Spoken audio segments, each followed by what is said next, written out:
Good evening, everybody, and welcome to another edition of the Spurs Kings podcast. This is the Man City reaction, instant game reaction, in a night that I believe, like most Spurs fans, was hard to kind of know and a strange watch, to be honest, for most of us, I think, because, most of us might have been pulling in either way. Eventually, Man City managed to get the job done, and I'm sure that will relieve a lot of Tottenham fans, and some will be left disappointed. So before we get into this evening's match and start chatting about that, let me introduce tonight's brilliant guests. We got Chris from Meta Football TV. How are you, Chris? Hi, Carl. Thanks for having me on. And pretty. I'm pretty okay. Health-wise, not bad. And the rest of it is history, as they say. So. Perfect. And joining Chris and myself tonight is Ian. Ian, how are you doing tonight? I have no idea, Carl. I don't know how to feel. I think that's like most of us, isn't it? Seriously, I don't know how to feel. I don't think our performance was that bad. There was parts of it that I really enjoyed. There's a bit of me, though, that says, well, at least Arsenal aren't going to win the league. But if we'd have won 3-1, 2-1, and we'd have stopped City winning the league and Arsenal have won it, I'd have been even happier. We can't get in the Champions League now, but we still need something on Sunday. But I think the players did themselves justice today. So I've got a bittersweet feeling, a real bittersweet feeling. Yeah, I think there is that feeling, isn't there, Ian, in that, you're watching that game thinking we haven't actually deserved to lose in theory. We haven't played badly.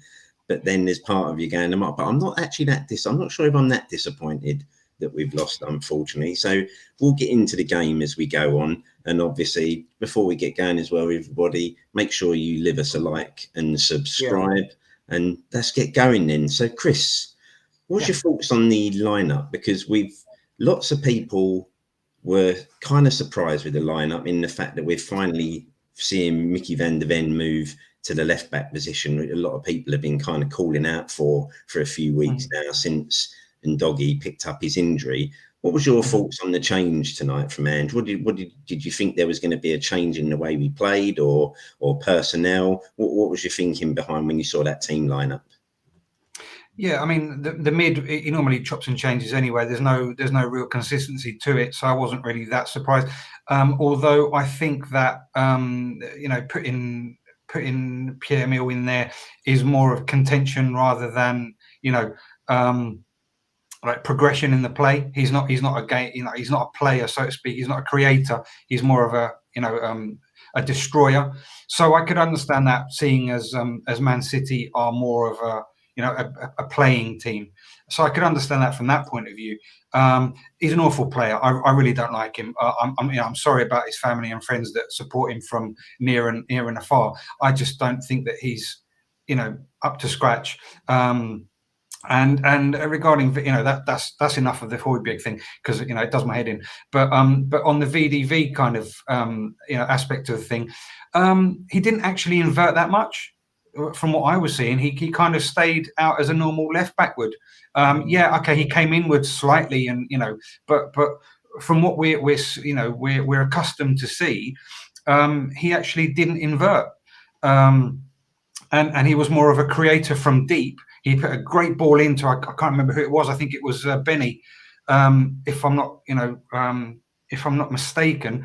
For a count, well, it wasn't a counter attack, so to speak, but it was an attacking play, and it came from him, and he wasn't even inverted. So I think that was a tweak that a lot of people have been moaning and crying and sulking about, that Ange has actually done and implemented. But I think that, taken into consideration that of what he said midweek, I think it was about his hamstrings, that he didn't want to press Mickey that much. I think that the inversion wasn't going to happen. So he wasn't like an out-and-out left back, so to speak, like per se. And the funny thing, that I found, and I think most of us found, was not playing without a number 9, which was Sarr. Sarr was pressing up there.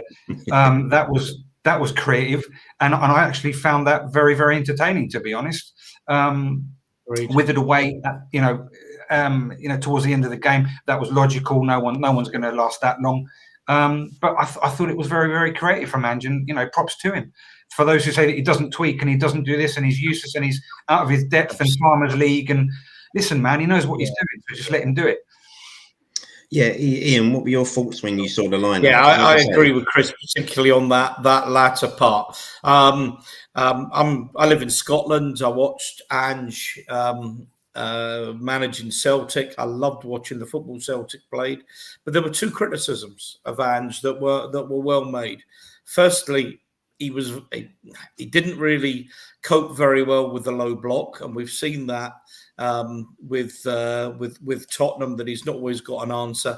And secondly, he's got no plan B to the sort of the little man in the middle and the two wide players and what have you. And if that doesn't work, there's no plan B. Well, today he started with plan B.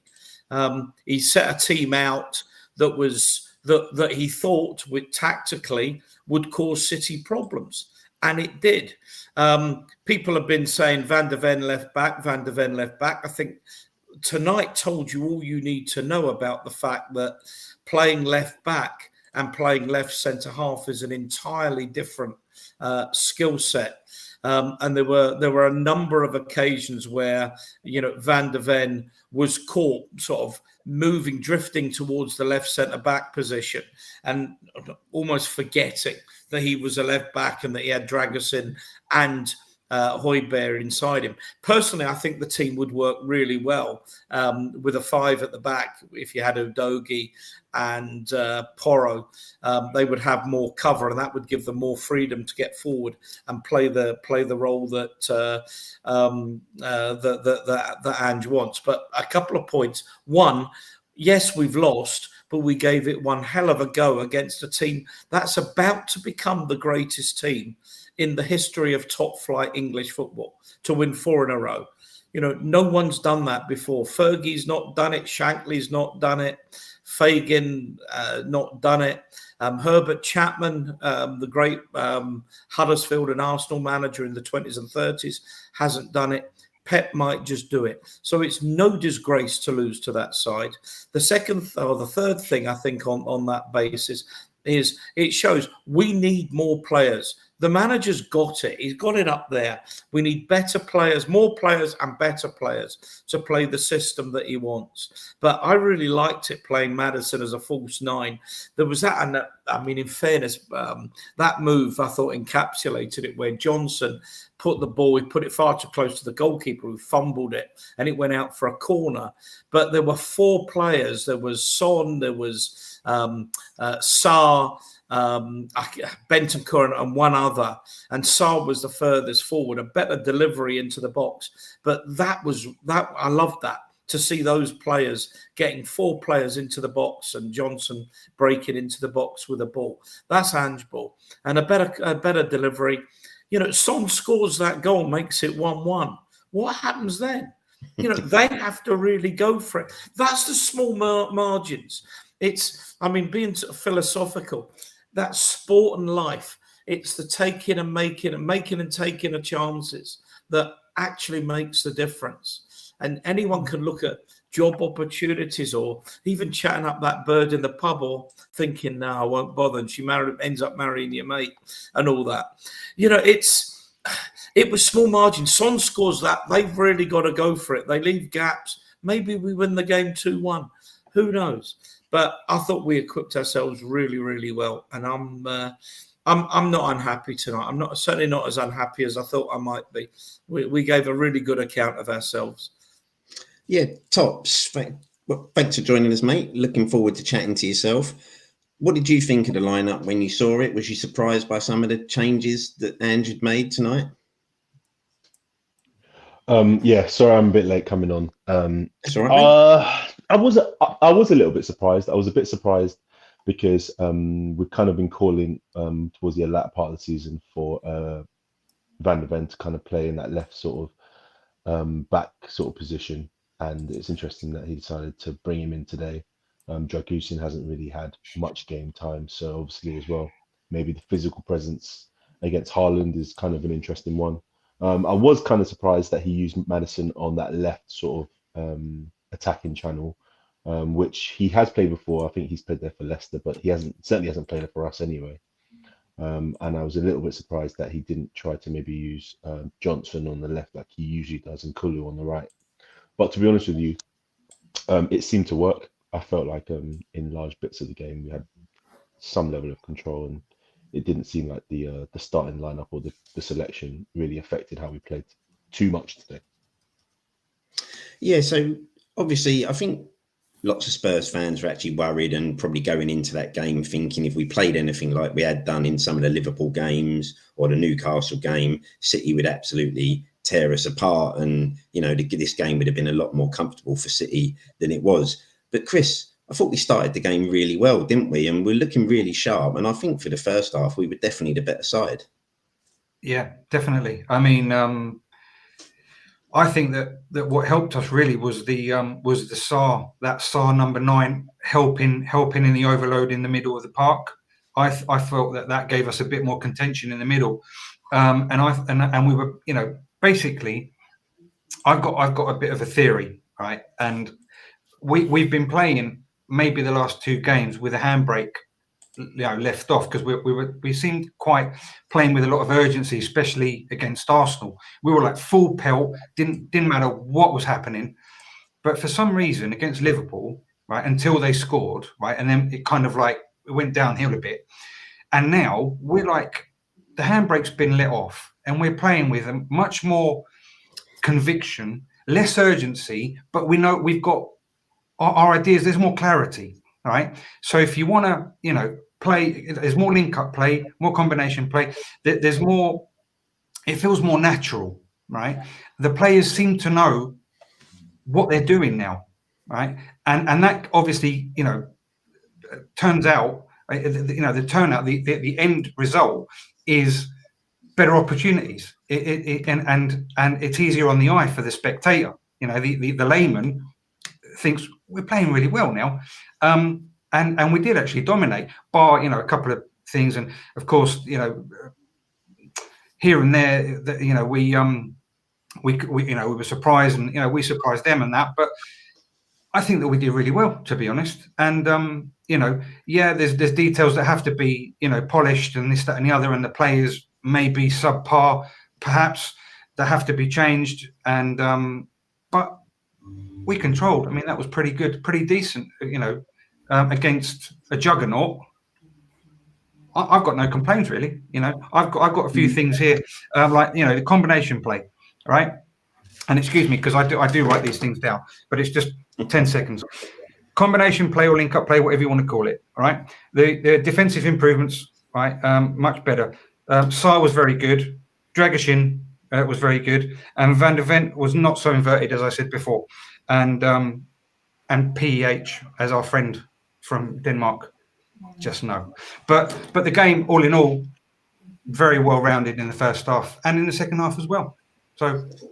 Yes, right, Ian. I mean, like I say, I thought we were the better side in the first half, but again, that lack of what we call some punch up front has kind of hindered us most of this season, isn't it, to be honest, and especially in the second half of the season. And I think that was evident again tonight, wasn't it? That although we were playing quite well, you never kind of felt we had that punch up front to maybe give them a bit of a bloody nose at some point. No, and I think it is. You do think one of those games, if we had a Harry Kane, how much of a difference might it have made? I think that there's issues, and I think they will be addressed in the summer. One of the things is, we have gone through since we sacked Poch in 2019. We've gone through 4 or 5 managers, excluding Ryan Mason and what have you. And we keep having a manager in for X number of months and changing it and then starting again as players go in, players go out. We're invested in this manager. I hope we're invested in this manager. And it's going to take this window and maybe another one. Ange generally in his second season is where he excels. Once he's got the players in that he wants. I felt we saw tonight that there was the fact that the tactics were much more fluid. I felt a lot more confident in Ange that we weren't just going to play one way, that he would be prepared to adapt his tactics to the situation, to the opposition. And we caused Manchester City all kinds of problems. You know, there are small margins between success and failure. You know, a shot here, shot there. Having said that, Vicario made a couple of absolutely outstanding saves, as did their keeper. You know, one of those goes in, and you know, goals change games. And I mean, I'm sort of talking cliches, but we do have a very big summer ahead. I think I know there's a lot of people are critical of the board. Some of that criticism is obviously justified. I think we now need to see the extent to which the board are prepared to back this manager and properly back this manager with the players that he needs to play the kind of football he wants to play, the incisive football he wants to play. Just one thing, by the way, as adding to Chris said, was that you always worry that we would go for it and we would just get picked off. They would just stick the long ball over the top and we would get caught. And there was, in fairness, only really one time in the first half where we got caught. Van der Ven was hopelessly out of position and Walker made a long run through. Because, I mean, I went, Christ, that bleep high line. And Gary Neville said that Spurs high line, you know. And that was the only time I felt that we were... I won't use the word Spursy, but we were vulnerable to that predictably. Pep didn't really have an answer to that. You know, the goal, the first goal was a really good goal. Second goal, you know, the boy just done Porro up like a kipper. It's the bottom line. That happens in football. Yeah. But they weren't cheap goals we lost, and that's where I get angry. You know, even watching the women's game on Sunday, you know, we gave the ball away for the first goal. Yeah, the finish was outstanding, but we gave away the ball cheaply up the field just before half time.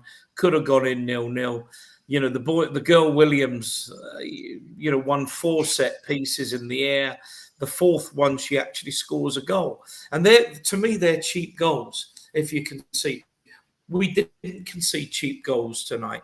And if we don't concede cheap goals and we keep improving going forward, because, you know, Ange likes to attack, I think we will really improve. Yeah, that's right. Given that first half performance, and obviously, you know, we had that early chance, Bentancur, you know, if Bentancur sticks at maybe a few centimetres either side of Alisson, that may be given us, or Edison rather, that gives us the lead. You know, I think we'd have been well worth a lead at that point. But as Ian said there, you know, I think a lot of the fears were around getting caught out with the high line. But Ian rightly says, you know, and Man City had the perfect player to exploit that high line today in Kyle Walker on that side, didn't they? And that must have been a lot of their game plan. But I think we did kind of manage to stop that happening as often as it has been lately. And even at the weekend against Burnley, you know, we saw us get ourselves punished by that high line, players not getting back where they should have been. Tonight, we weren't undone as much by that. So do you think that was Ange kind of adapting and maybe thinking, I need to do something different in this game, otherwise we will get punished more than we need to be? Yeah, I think there is an element of that. Even the way City do build, largely it is centrally, to try funnel the ball through to Haaland as much as they can. I still feel that we counteracted it well. I felt like the balance of Romero and Dragusin, and obviously using the pace of Van der Ven as not so inverted, probably helped. This season, I think it's been a funny one for him. I feel like in terms of our defensive structure, there's still a lot for us to learn. Whilst I believe he's still like heavily trying to implement his style and his philosophy, which, you know, effectively does require a lot of our players to be in attacking areas constantly, and he doesn't really put too much emphasis on our transition or our rest defense. I still feel that this kind of game against the better opposition, whilst they are probably more dangerous on the break because they have better quality players, I still feel like the way City play, we were still better kind of prepared for them in terms of the way that they attack, in comparison to like maybe an Arsenal or a Liverpool who funnel a lot of their attacks largely out wide to people like Saka and Salah and things like this. But I felt like today, the changes that he made, they were kind of suitable, and it kind of does give me an indication that if he does need to change it, he has the ability to. I've been kind of a bit disappointed that whilst he's been trying to implement the way he wants to this season, we haven't seen more of these switches to try and help our defensive structure and also just help the personnel so that players aren't really left isolated. Obviously, as well, you're going to get a physical battle against someone like Haaland, and you're going to try and make sure that you cover all your half spaces or the middle sort of creative spaces for people like Kevin De Bruyne. But I feel like today we did that. I feel like Sarr and Højbjerg did as much as they could to kind of get on the ball enough and stop them from playing in the central areas. I feel like they also did enough to combine well enough to get the ball then out to the flanks, in which we were able to kind of get a City, even though it felt mildly or largely impotent when we did. And sometimes I think in the big games, it's actually not so much always about implementing the way you want to play, but also kind of being able to negate or diminish the opposition. And I feel like we did that in many ways. Whilst we didn't play amazingly and we didn't really hurt City, we definitely did stop them in large parts of the game from playing the way that they usually want to play, in my opinion. Yeah, I completely agree. I think, like I say, compared to if we played the way we did against Newcastle tonight, City would have really punished us. But it looked like we'd learned the lessons from those games. Go ahead, Chris. Sorry, I just wanted to come back to Tops and the and that technical term that you use, rest defense, and I can only imagine that you know a bit about what you're talking, because not a lot of people use that term. And do you think that the rest defense would be implemented better if we had better players? Because obviously, obviously, if he's implementing that as a coach, right? Yeah. But the players maybe not interpreting that, properly, which is where we get caught out, right? Do you think that would improve with better players, for example? So one of the things that I think, or there's two things that I think are very important with regards to this term of rest defense. So generally, you're looking at a team who basically have the ball in attacking areas or in some level of sustained pressure in the final third, and your rest defense is basically their ability to cope with any attacks that the opposition puts on them if they lose the ball. And I feel that this season, our rest defense and our transition defense haven't been good. I think two of the reasons that I think are mostly potent to why I don't think it's been very good. I think one, I will agree with your first point. I don't think our attackers are very good at sustaining pressure in the final third. And I feel like whilst they recycle the ball in a way that's kind of good for our possession, it's not enough to be able to keep the ball from a team getting at us. And I think two, and I think I think Ange can probably implement and probably coach them a little better in doing. He asks way too much of Porro and Udogie when we are in possession in the final third. I feel like we know that Porro is going to try to come infield in his combinations with Kulu and Sarr on that right-hand side, and we always know that Udogie is going to underlap in his run. And a lot of the time, you often find in our attacks, when you get the ball out to the wingers or you find Maddison in that left space, Udogie is basically on his run. And if that ball doesn't get to him, you're basically taking him out of the game, because the minute we lose the ball, you're already a man down.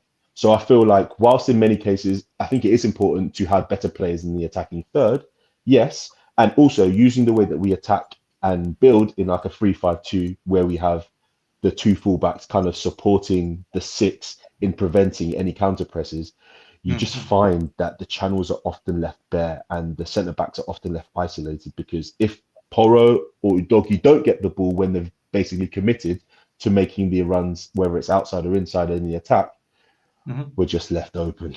And often what does that mean? It means you're left defenders isolating themselves one-on-one against top players in the Premier League, and also it means that those same defenders and people like Bissouma or Højbjerg have to cover massive amount of space. Yeah, sure. Yeah, no, I agree on that. Well, thank you for that. Thank you. Can I come in, Cole? Yeah, go on. Go for it. You quote that quote, and I'm playing with my phone here, and I'm getting I've got exactly the same quote of Twitter as Joe Phillips there has put in. Ange Postecoglou fuming in his press conference. The foundations are really fragile. The last 48 hours have shown me that. It's inside the club, outside the club. And underneath that on the chat, you got, I'm so happy you lost. That's why we'll never be successful. If we have fans like supporting this club, coming on social media and saying they're happy we lost, and then they're the same people that will complain about the players being mentally weak, the board being weak, they are the problem. They are the problem. If you want a winning team, you start with a winning mentality. You have a winning mentality. It starts in the boardroom, funnily enough. And, you look at Manchester United. Look at Manchester United. They let Ferguson go. They let Gill go. Manager and the chief executive. And they've not been the same since. And that indecision, that lack of leadership in the boardroom has filtered down through the managers they've employed, the players they brought in, and they're a piss poor football team. They've now even got a stadium that can't keep out a little bit of water. And if we're going to succeed, we need, Levy needs to absolutely make sure he's demanding that the trophies are the only thing he's interested in, not the profit and loss. Not the profit and loss, not the balance sheet. He needs to be out publicly with that. We need a manager saying, and he's come close to saying, when he said, I'm not interested in players that want to play Premier League, Champions League football. I'm only interested in winning trophies. And you need fans, not like, we need fans who are only interested in winning trophies. Because I'm older than most of the people that come on these shows, much older. And my first Wembley success was 1971. None of you guys were born then. 1971 against Aston Villa, and then again 1973 against Norwich City. So I know what it's like to win at Wembley. I know when it went with 81, 82, 84, when we almost had a season ticket for Wembley, for the FA Cup final, for the Charity Shield, as it was called then. That's what this club needs. And Ange is absolutely right. And when I get supporters, and I see supporters wearing their blue away strips and doing the frigging Poznan when Manchester City score, I absolutely fucking despair about the people that follow this club and why they follow this club, because we don't need them. We need players out that haven't got that mentality, directors out that haven't got that mentality, and supporters out that haven't got the mentality if you really want to win. Right, rant over. Does anybody think that is that verbatim? Is that verbatim what Ange said in the press conference? Yeah. Does anybody think that Joe has taken that directly from something I've got on Twitter? No, that's fine. I'm not doubting that where it comes from, Joe Phillips or anything else. But if that is verbatim, does anybody think that Ange has found out, like, the kryptonite, like what Conte, ranted about, and rightly so? Could he walk? Does anybody think that Ange could walk? No, I don't think. I don't think Ange walks this summer, to be honest. I think this is, obviously, given his career so far, this is his biggest job in the biggest league in the world, and I don't think he's going to walk away from that opportunity. It'd be interesting to see if this summer he doesn't get the players that he wants and the quality that he wants to progress the club, because, as he said pre-match, in his view, he doesn't view this season as a successful season. Even if we finish fifth, he views a successful season when you win trophies. He says, yes, he thinks we've progressed this season, but it's not success for him. Now, I do wonder if he's an ambitious man, given his age, how long, if he doesn't get backed and he starts to see he's not going to get the backing. And when we talk about backing, the club have spent money, just not on the right talent and quality that it needs to do, as we've seen year after year.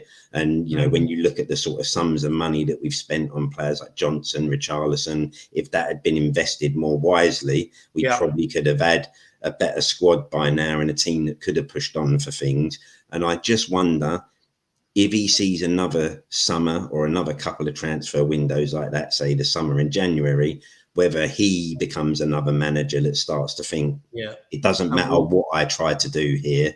This club, and as Ian's just said, it starts from the very top, doesn't it? The board have to show the ambition that they want to win things. They have to come out and say, our ambition is to win trophies, not Champions League. Down, they say, don't they? Surely, that's surely right. he seems, he comes across as a principled man. He's, you know, that's what he, you know, that's what you see from what he, you know, he portrays. Surely he's not going to be a delusional fool as to go into that pack of wolves that is Tottenham Hotspur, right, our beloved club, right, and think I'm going to change Daniel Levy and the 25 years of, you know, slumber and football dealings and the cheap option and the, I'm going to say 5 million here and there, and think, you know what, I've got Aussie pride, I've got Greek heritage, you're nobody, mate, and try. Do you know what I mean? And is he that delusional, or is he that? Has he got that much conviction in him that he will get a tune out of Daniel? Do you know what I mean? It sounds strange. I sometimes wonder whether Daniel Levy is great at selling a dream, you know, and that's what managed to get him someone like Conte to come through the door, because was he telling Conte, listen, we've now realised what we need to do and where we need to go to progress the club, and suddenly when it actually comes to actually doing what he needs to do, he kind of hovers over that buy now option, doesn't he? And it's like, oh, could I find this cheaper somewhere else? And then all of a sudden Conte starts to realise, you wake up from the dream, this guy isn't actually going to do what I need to do. Angie's a fool then. If you've ever run a business, and I have, you have a plan, and you have a short-term plan, you have a medium plan, and you have a long-term plan. And unless something's going tits up, you follow that plan through. Now, the most successful clubs have done that. Go back through history. The most successful clubs have particularly, they've found a manager and they've stuck with it. Again, I'm doing old man stuff, but Alec Ferguson was appointed, I think, in '86 to Man United. They played, I think, in '89. They had an FA Cup game at Norwich where the view was if they lost that FA Cup tie, they would sack Ferguson. They won the cup tie. They stuck with Ferguson, and talk about a cliche. The rest is history.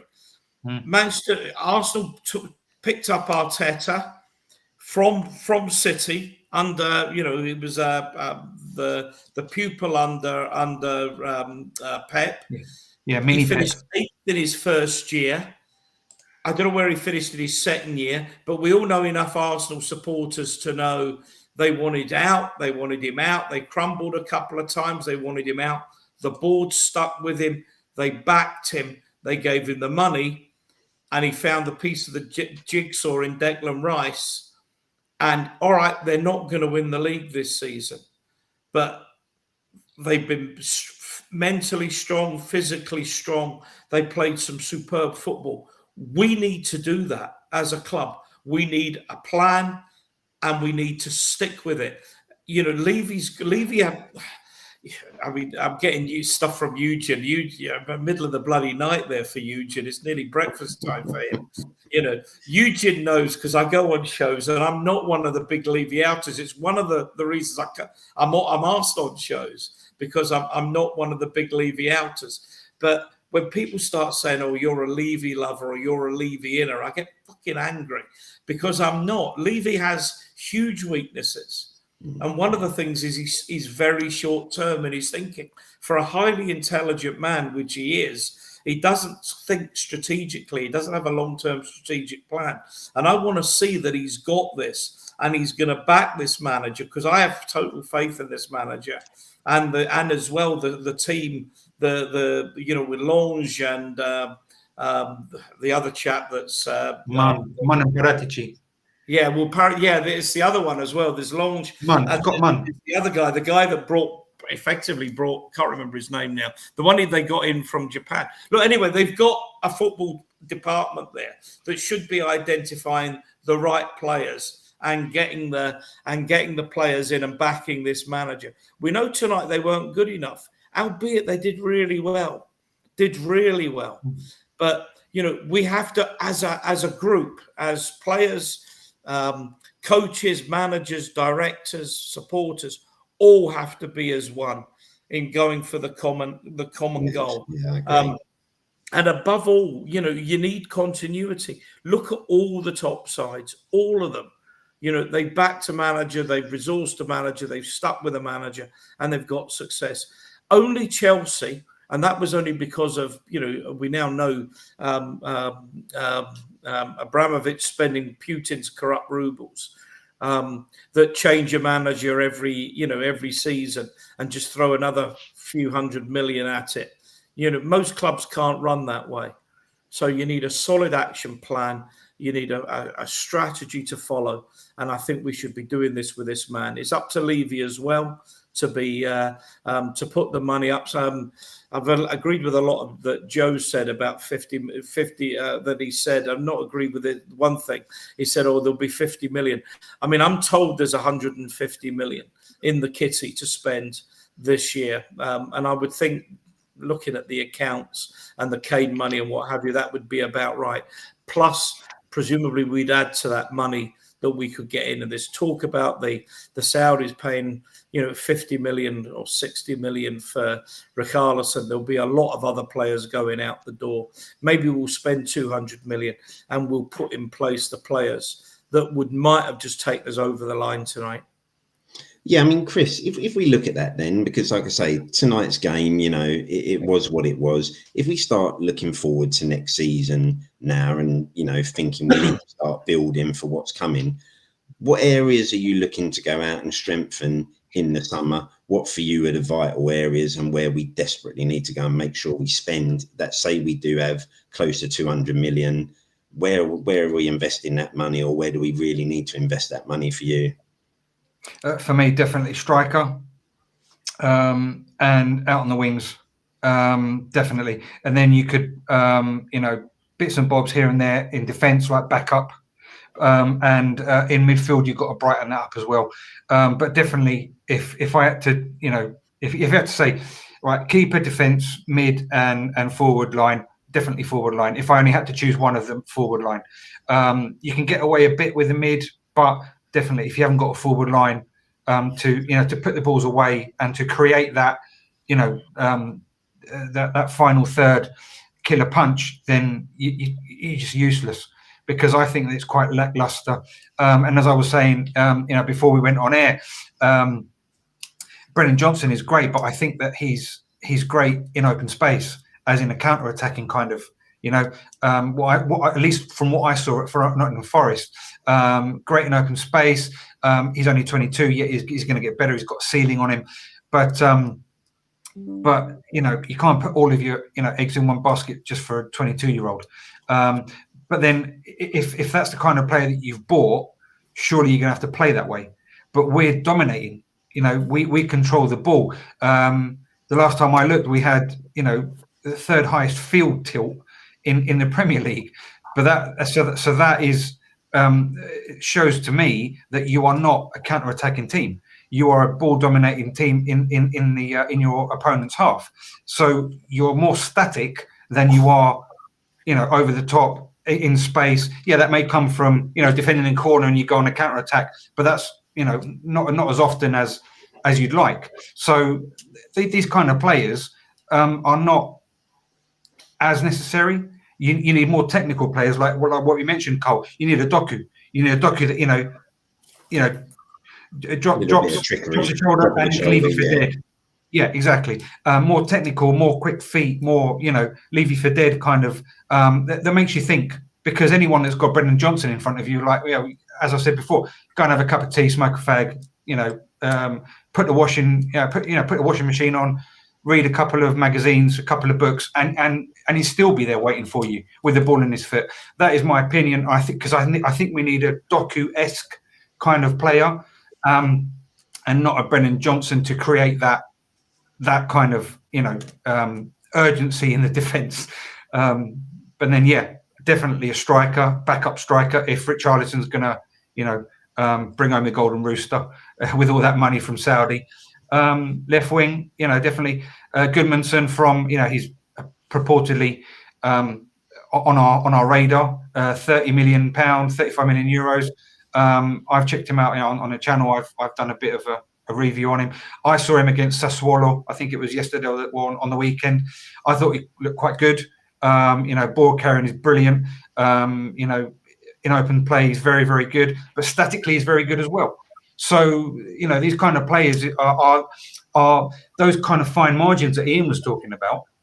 Well, a fine margin is, can you drop a shoulder? Can you beat your man? Can you create a one-on-one situation? Can you open another passage of play for another player to continue that play and not just, don't effing pass back, as Ange keeps on complaining. Well, that happens in your defence, in your mid and in your forward line as well. So you have to progress to get towards the goal and not, end up as far away as possible from it, which is sometimes what we've done. So, yeah, definitely the forward line, and I ramble on. But next, please. To Tops, do you agree with that? Because, as I say, I was saying to Chris before we came on air that the penalty that Doku got, that is a player that Spurs don't currently have in the side, a player that can stand a defender up, drop a shoulder, twist him in and out, and then hopefully, put the defender on his arse or potentially make him trip you in the penalty box. Our wingers are very simple to play against. As long as you don't dive in and commit yourself, you just stand them up. They don't have the trickery to go round you. They're not going to drop shoulders and kind of back you into the penalty area. Do you agree that that's where probably the most of the money needs to go? Yeah, I agree. I very much agree. Sorry, I thought you touched on me. Sorry, I'll shut up. Sorry. No. I very much agree with Chris. I feel like in our first and second phase, I actually don't feel that we're that bad.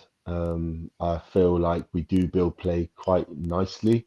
It seems fairly fluid, and it has done most of the season.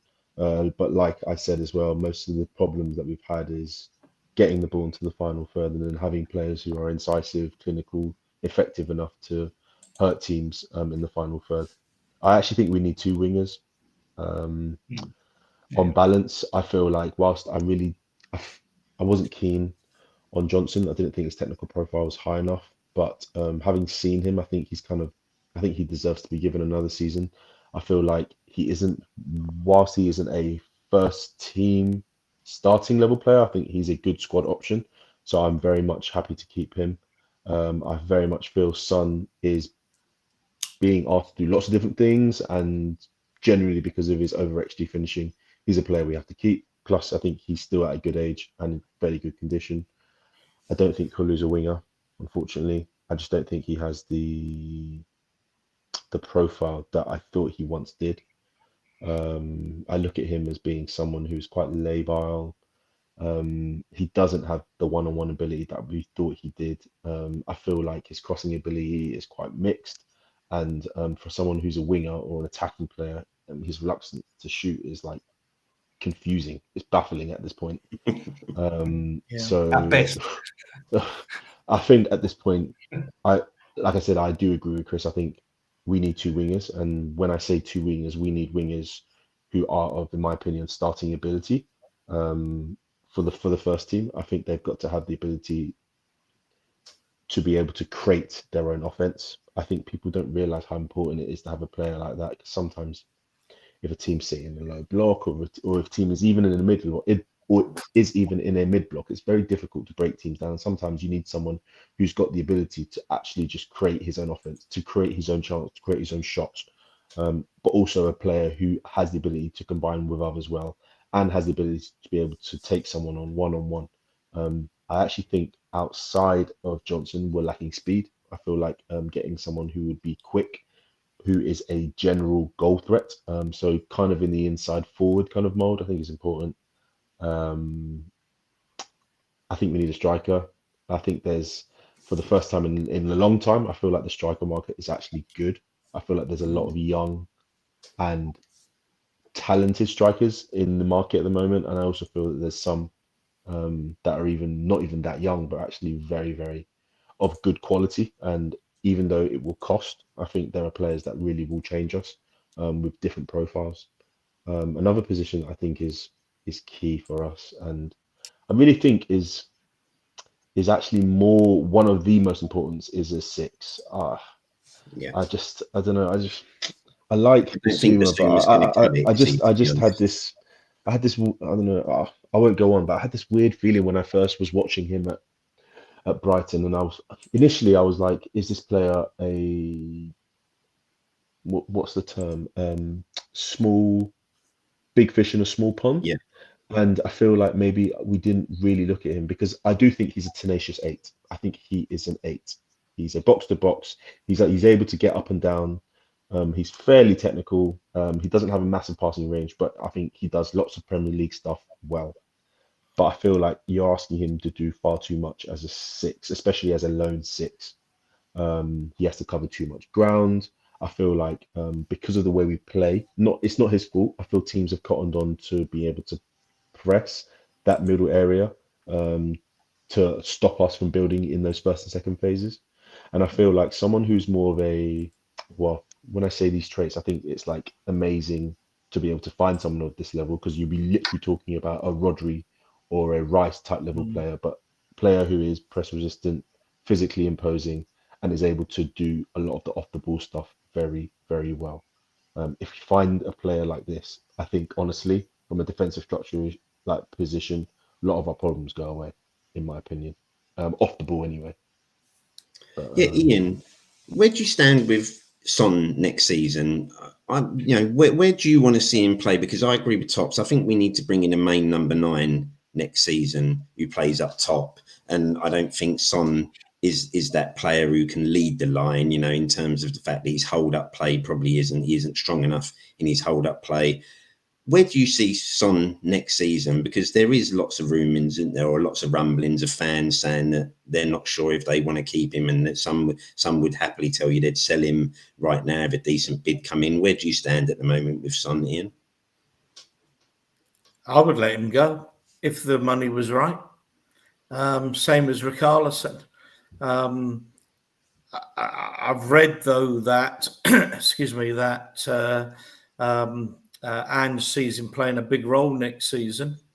I've also read that he plans on keeping Werner. Presumably they'll let Solomon I think you've just ruined Tops's night there, Ian. And then we've still got Sessegnon on the books, and you go, well, what's actually going to change? I mean, the criticisms, I like Johnson. I was a really big fan of Johnson at Forest.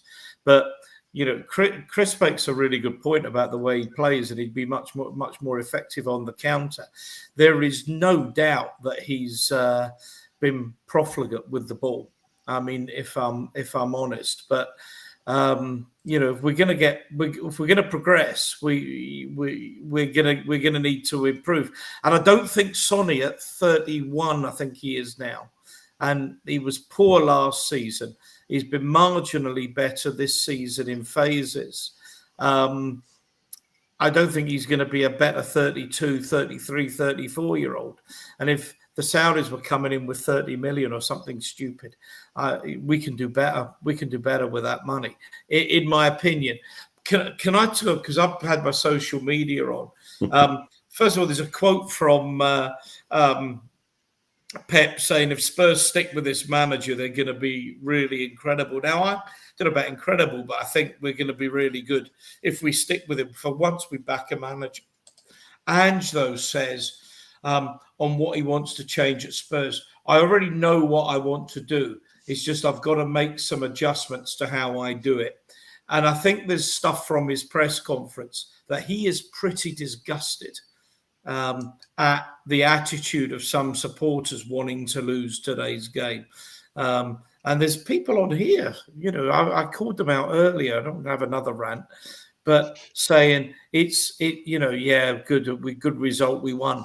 And people don't seem to understand that you can't have a club with a winning mentality that's going to win trophies and supporters who think it's okay, we lost a game tonight. As someone else put, we might still finish 7th. I mean, there is a sequence of results. Chelsea win tomorrow, I can't remember who they're playing. Newcastle beat Manchester United, and then whatever they do on Sunday, and we get beat at Sheffield, we come 7th.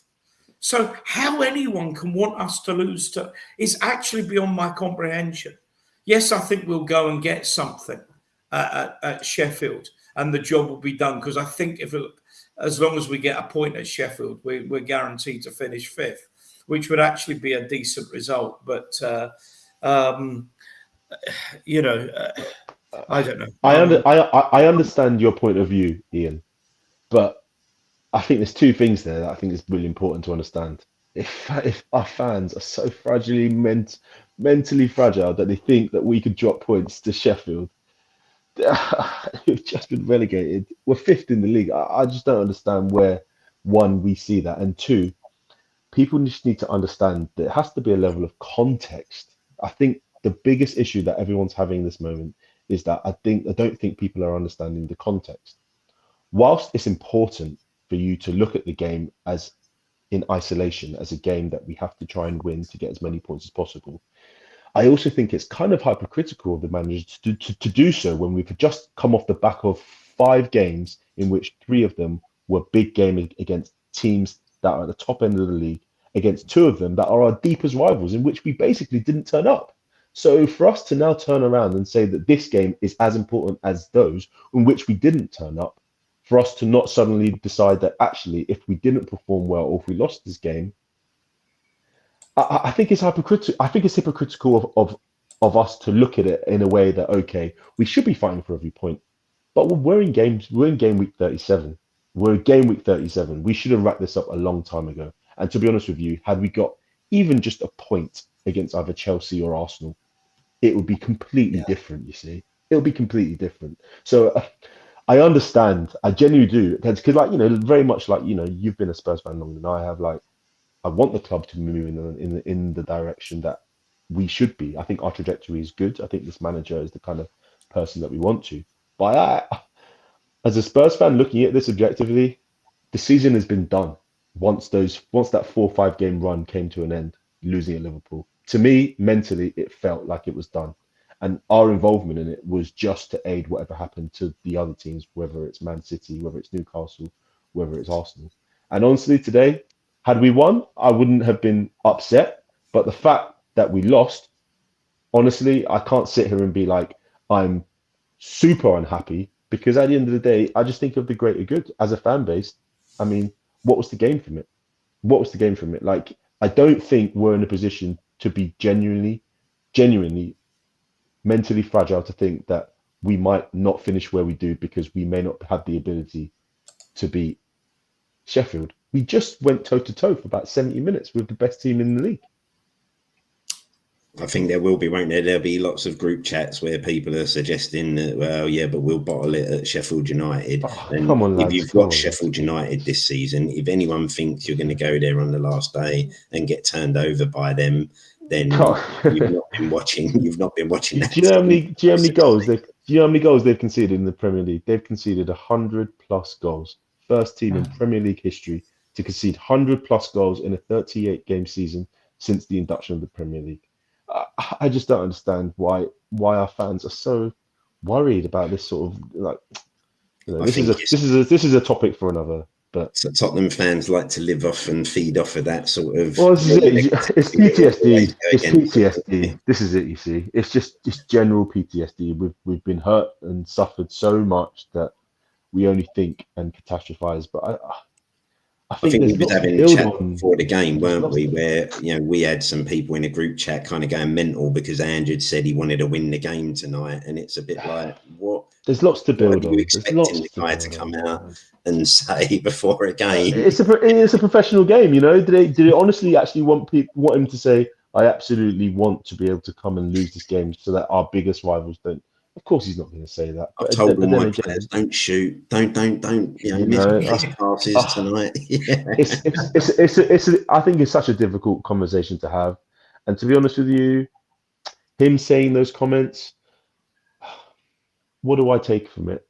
I take from it that this guy doesn't like losing, and he only wants to finish as high as possible and his team to perform as best as possible, which I think is, for our sake, good, because it means that he only wants to pull us out of the mud and into the sunlight. I do feel that like it's got to be on the players, it's got to be on himself as well, and I also massively feel it's got to be on upper management. You know, like as long as we sit here and say managers need to be backed, we need to be supported in the right way to be able to get the right recruitment and stuff.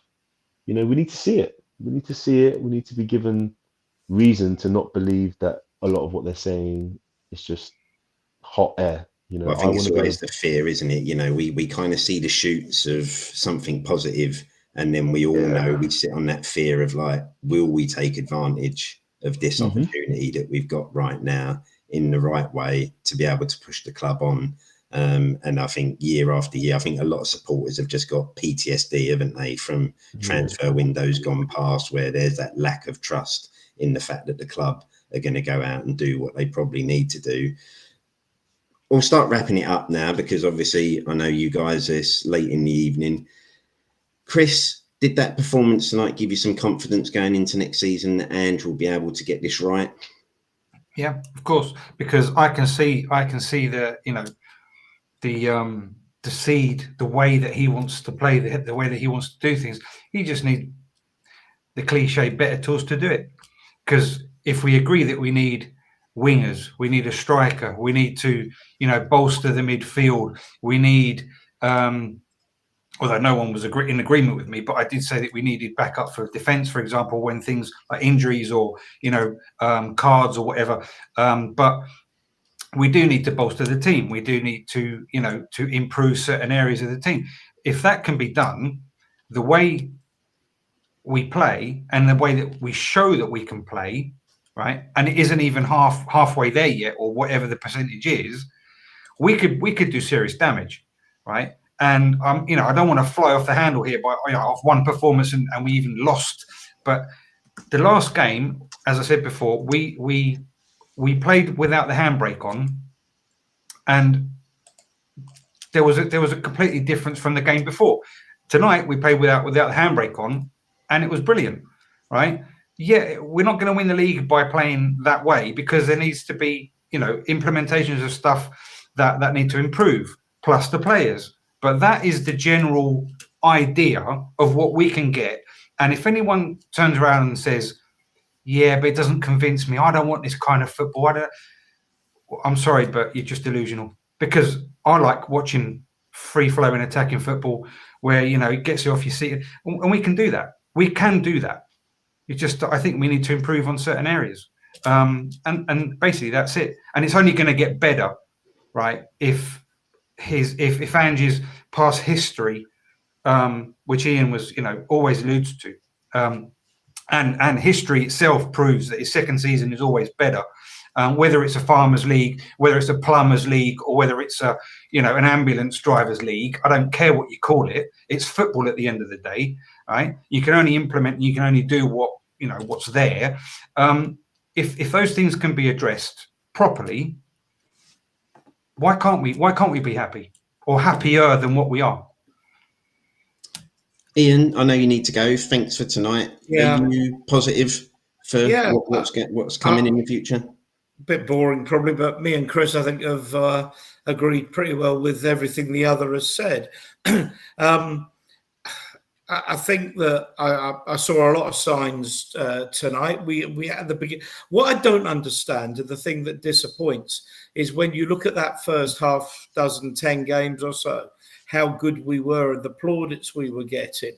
And I wish I understood exactly what went wrong and why it went wrong. But there's some stuff on social media. Apparently, there was somebody in the crowd telling Ange to throw the game, and Ange absolutely lost it with him. And I think that's what he was saying about the mentality of the club. And I said to you, it's not just the players, it's not just the board. The fans need to wise up as well. You know, someone said, I don't care who wins the league. All I want is Tottenham to do well. But now it is, as I say, it's up to Levy now to make the funds available to get the players that Ange wants, because he's been successful everywhere he's been. It doesn't matter a damn what those leagues are. You know, he can bring in better players to counteract the better players that other teams have. He will play good football, attacking football, exciting football, football that gets you off your seat to watch, and most of all, trophy-winning football. So my glass is always going to be half full. You see the serial whingers in the chat. I've got no time for them. Seriously, I call them out whenever I see them now. The same people, time and time again, all they want to do is moan. I want to see us being successful as much as anyone, because my eyes have seen the glory of the cups at White Hart Lane, and I want to see them again. And I genuinely believe under this manager we can be really, really successful. Brilliant. Appreciate that, Ian. Brilliant having you on tonight as well. Tops, what about yourself? Thoughts for next season? Optimistic, concerned, dubious? I'm optimistic, but I have some concerns. And for me, grace period is over. The grace period that I have with the manager is over. I feel like at the top level, you shouldn't actually be given the grace to show what kind of manager you are with the kind of players that are at your disposal. I feel like whilst it's important that we get the kind of recruitment that he requires, I'm going to be watching him very closely from next season. I feel like we are not very far from being close. I just think of like the trajectory some teams like Liverpool and Arsenal have taken, and whilst they haven't finished in amazing positions in their trajectory to where they are now, they've also spent a lot of money. And not only have they spent a lot of money, but they've also been coached fairly to a high standard. So I think if we can at least focus on getting the right players in running our recruitment, but continuing in the way that we're playing and continuing to be coached in a very good way, then I think, there's lots to be positive about.